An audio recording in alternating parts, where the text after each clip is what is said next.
yeroo gabaabaa keessatti furamuu akka hin dandeenye ogeeyyiin diinagdee himan.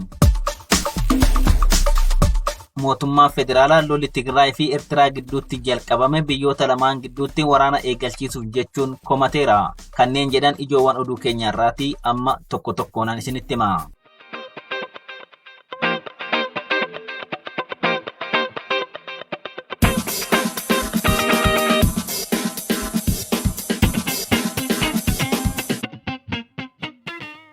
Gaaga'ama siyaasaa hawaasummaa fi diinagdee Itoophiyaa yeroo ammaa keessatti kufteen walqabatee qaala'insi jireenyaa akka malee dabalaa kan dhufe yoo ta'u, qaala'insa gatii meeshaalee bu'uuraa kanneen akka kuduraa fi muduraa midhaan nyaataa mi'eessituu irratti mul'ate kana yeroo gabaabaa keessatti sirreessuun akka hin danda'amne ogeeyyiin diinagdee dubbatan.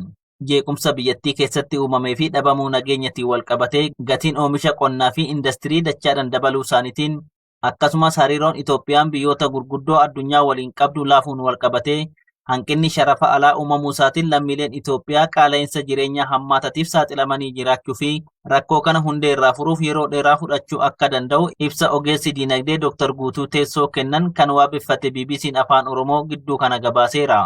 Qaala'insa amma biyyattii mudate kanaaf jalqaba gaafatamaa mootummaadha kan jedhan Dr. Abdulmannaan Mohammad ammoo mootummaan sababa qaala'insa jireenyaa mudateef daldaltoota karaa qaxxaamuraan duroomuuf oomisha kuusaa keessa dhoksan ta'uu eeran. Sababni bu'uuraa qaala'insa jireenyaa garuu waraanaa fi tasgabbii dhabuu siyaasaa akkasumas mootummaan amanuu baatullee diinagdee biyyattii keessatti maallaqni baay'achuu akka ta'e hubachiisaniiru. Mootummaan madda qaala'insa jireenyaa biyyattii amma mudatee jiru dhiyeessii waliin wal qabsiisaa jiraachuun dogoggora ta'uu kan himan Dr. Abdulmannaan Muhammad adeemsichi rakkoo qaala'insa jireenyaa mudate hatattamaan akka hin furamneef gufuu guddaa ta'uu ibsan. Rakkoo kana furuufis mootummaan maallaqa baankii biyyaalessaarraa liqeeffatu gadi xiqqeessuu fi piroojeektoota barbaachisummaan isaanii gaaffii keessa galan dhaabuu akka qabu gorsaniiru. Dr. Abdulmannaan mootummaan piroojeektiiwwan barbaachisoo ta'aniyyuu hanga qaala'insi jireenyaa biyyattii mudate furmaata argatutti dhaabuun barbaachisaa akka ta'e dubbataniiru. Raafama siyaasaa fi gaaga'ama diinagdee biyyattii mudateen lammiileen Itoophiyaa qaala'insa jireenyaa baatiidhaa gara baatitti dachaadhaan dabalaa jiruun dararamaa osoo jiranii mootummaan Itoophiyaa masaraa mootummaa haaraa birrii biiliyoona 49 ijaaruuf qophiirra jiraachuun akkasumas abbaan taayitaa daandilee Itoophiyaa ijaarsa masaraa haaraa milkeessuuf baajanni ramadamee fi daandii kiiloomeetira 20 dheeratu hojjechuuf eegaluusaa gabaasuun keenya ni yaadatama. Liiban Jaarsotu qindeesse. Hidhattoota Shaabiyaa fi Tigraay gidduutti guyyoota lama dura lolli waraanaa jalqabamuu dubbi himaan adda bilisummaa uummata Tigraay Getaachoo Raddaa toora Tiwiitarii isaarratti ibsee kan ture yoo ta'u, kanuma hordofuun dubbi himaan mootummaa federaalaa Dr. Laggasaa Tulluu turtii miidiyaa mootummaa waliin taasiseen lolli hidhattoota Tigraay fi Eertiraa gidduutti taasifamuusaa odeeffannoo akka hin qabne himuun haleellaan kun taasifame yoo ta'es hidhattoota Tigraayin eegalamuu mala jechuun komateera. Dubbi himaan adda bilisummaa uummata Tigraay Getaachoo Raddaa wixata darbe galgaleessa toora Tiwiitarii isaarratti akka barreessetti loltoonni Shaabiyaa caamsaa 28 fi 29 bara 2022 Shiraaroo irratti hidhattoota Tigraay haleelaniiru. Dubbi himaan mootummaa Itoophiyaa Dr. Laggasaa Tulluu turtii miidiyaalee waliin taasise kana irratti waraana eegalame loltoota Shaabiyaa fi Tigraay gidduutti eegalamuu odeeffannoo akka hin qabne ta'uu fi yoo eegalames ammoo haleellaa hidhattoonni Tigraay taasisaniin eegalame jedheera. Getaachoo Raddaa ammoo gamasaatiin haleellaa hidhattoonni Shaabiyaa taasisan kanas hidhattoonni Tigraay haleellicha deebisanii ofirraa qolachuun ajajaa waraanaa 4 fi loltoota Shaabiyaa 300 ajjeesuu fi madeessuu akkasumas meeshaalee waraanaa hedduu booji'uu beeksiseera. Dr. Laggasaa Tulluu ammoo hidhattoonni Tigraay heddumminaa waraana baname kana irratti dhumuu reeffayyuu kaafachuu hin dandeenye jedhe. Suudaan Poost ammoo qondaala olaanaa adda bilisummaa Tigraay waabeffachuun akka gabaasetti mootummaan federaalaa fi adda bilisa baasaa uummata Tigraay akkaataa waraana waggaa lamatti siqaa jiru kanatti xumura godhan irratti dhoksaan mari'achaa jiraachuu gabaaseera. Qondaalli olaanaan adda bilisummaa uummata Tigraay Suudaan Poostitti akka himetti mariin eegalameen jiru garuu waliigaltee irra ga'aa jirra. Nageenya buusuu ni barbaanna. Sababni isaas ammoo uummanni keenya kana caalaa miidhaa walitti bu'insi kuffiduu dandamachuu hin danda'u jechuun hubatameera. Liiban Jaarsotu qindeesse. Oduu keenya ittaanuun aanaa Liiban Cuqqaalatti mootummaan bilxiginnaa waraana banuun namoota nagaa ajjeesuun dhaga'ame.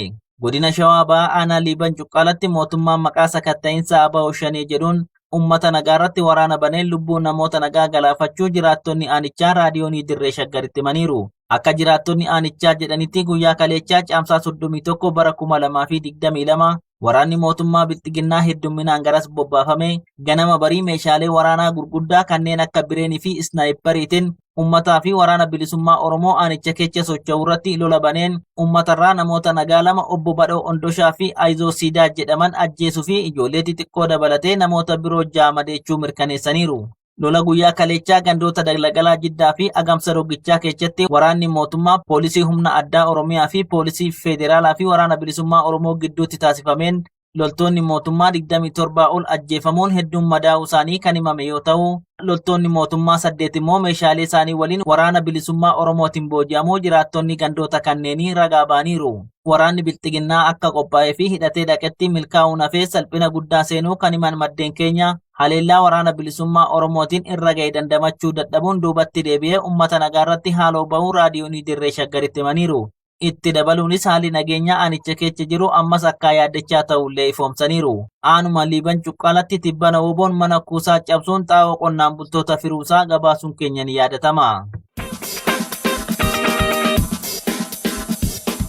Oduu keenya xumuraatiin mootummaan Bilxiginnaa Oromiyaa keessatti leenjii gaachana sirnaa fudhaa jechuun uummata dararaa jira. Mootummaan Bilxiginnaa godinaalee Oromiyaa hedduu keessatti namni kamuu leenjii gaachana sirnaa fudhachuu qaba jechuun uummata nagaa dararaa jiraachuun ibsame.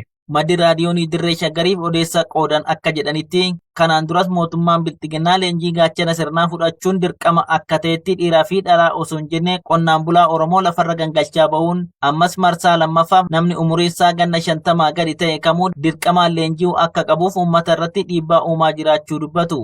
Murtii Abiy Ahimad fi Shimallis Abdiisaatiin kaadiroota sadarkaa naannoo godinaalee fi aanaaleetti ajajni kennamuu kan eeran maddi keenya godinaalee akka Shawaa Lixaa, Shawaa Kibba Lixaa fi Harargee lamaan keessatti ifatti jalqabee jiraachuu ibsan. Maddi keenya akka ibsanitti leenjiin gaachana sirnaa kun naannolee biyyattii keessaa Oromiyaa qofarratti kennamaa kan jiru yoo ta'u, adeemsichi itti yaadamee Oromoo rakkisuuf kan karoorfame ta'uu himan. Godina Shawaa Lixaa aanaalee waraanni bilisummaa Oromoo socho'u keessatti dhiironni ganna 50 gadi ta'anii fi dubartoonni ganna 40 gadi ta'an leenjii waraanaa gaachana sirnaa jedhamu kana fudhatanii dirqamaan waraana bilisummaa Oromootiin akka lolaniif murteessuun hojiitti seenuu himanii dirqamaan manarra deemanii maqaa namoota galmeessuun gara leenjitti ergaa jiraachuu himu. Qonnaan bultoonni odeessa kana dursanii dhagaan miliqanii bosonaa fi gara magaalota gurguddootti baqachaa akka jiran dubbatu. Yeroon ammaa waqtii qonnaa ta'uurraan kan ka'e sababa kanaa qonnaan bultoonni baay'een qe'ee isaanii gadhiisanii waan baqataniif bara ittaanu rakkoon hammaataan qonnaan bultootaa fi maatii isaanii mudachuu akka hin oolle himan. Kana malees yeroo sakatta'iinsa ABO shanee jechuun duula waraana bilisummaa Oromoo irratti gaggeessan uummata of dura hiriirsanii milishaa ittaansuun lubbuu uummata nagaa gaagaa jiraachuullee eeraniiru. Adeemsichi tooftaa Oromoo wal ficcisiisuuti kan jedhan maddi keenya shira Bilxiginnaa kana fashaleessuuf uummanni fi waraanni bilisummaa Oromoo wal hubannoo guddaan socho'uu akka qaban dhaamanii mootummaan Bilxiginnaa leenjii gaachana sirnaa kan kennu sirna ofiisaa ittiin tiffachuuf malee uummata Oromoof yaadee miti kan jedhan maddi raadiyoonii Dirree Shaggar sagantaalee mootummaan Bilxiginnaa ittiin deemu kamuu xiyyeeffannaa guddaan ilaaluun akka barbaachisu hubachiisaniiru. Kan gabaase Wabii Waaqoti. Egaa dhaggeeffattoota keenya kabajamoo oduu namaaf qabanne kanumaa qophii keenyaaf waliin turtii gaarii qabaadha.